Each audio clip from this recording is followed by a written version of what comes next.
पोर्थकास्ट D S, जिसे आमतौर पर फायर फिस्ट एस के नाम से जाना जाता है, प्रशंसित एनिमे और मांगा सीरीज वन पीस में एक महत्वपूर्ण कैरेक्टर है। उसे सीरीज के प्रोटैगनिस्ट मंकी डी लूफी के अडॉप्टेड बड़े भाई के रूप में पेश किया गया है। As former pirate king Gol D Roger का बेटा है।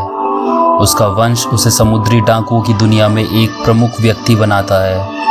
एस अपने गर्म दिमाग वाले व्यक्तित्व, न्याय की मजबूत भावना और उपार ताकत के लिए जाना जाता है। विशेष रूप में अपने devil fruit power Mera Mera no Mi, also known as flame fruit के माध्यम से आग में हेरफेर करने की क्षमता के लिए जाना जाता है।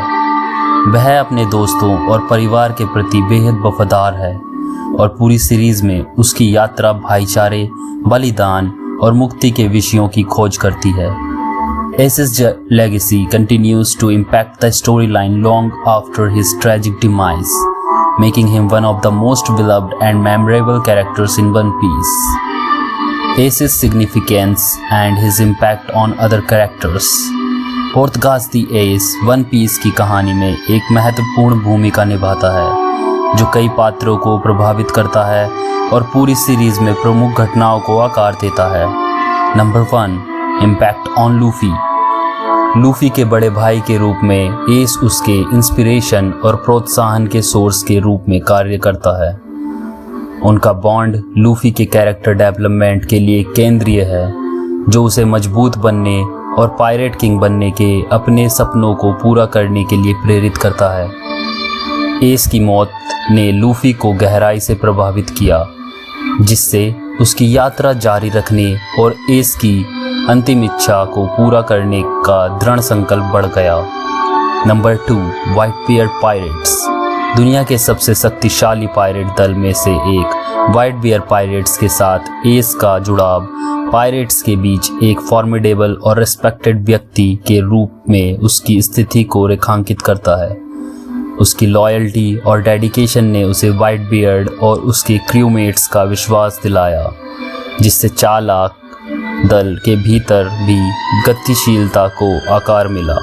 Number 3, impact on white beard. White beard के बेटे के रूप में एस की स्थिति न केवल क्रू के भीतर उसके महत्व को दर्शाती है, बल्कि व्हाइट बियर्ड की पैटर्नल इंस्टिंक्ट्स और परिवार की भावना को भी उजागर करती है।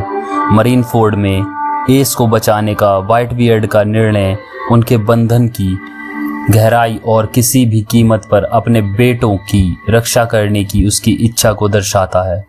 Number 4, Sabo and Luffy.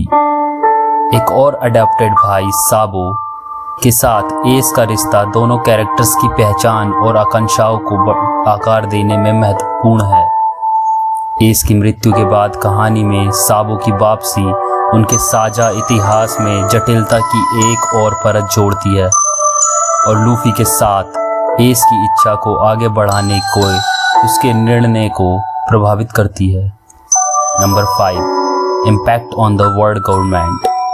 Goldy Roger के बेटे के रूप में एस की वंशावली और उसकी अपनी पायरेट गतिविधियां उसे विश्व सरकार के लिए एक लक्ष्य बनाती है। उसके पकड़े जाने और अकाइनु द्वारा एस की मृत्यु से मरीन फोर्ड युद्ध छिड़ गया, जो सीरीज के सबसे बड़े हाइलाइट्स में से एक है और उसके अधिकार के लिए किसी भी खतरे को खत्म करने के सरकार के दृढ़ संकल्प को उजागर करता है।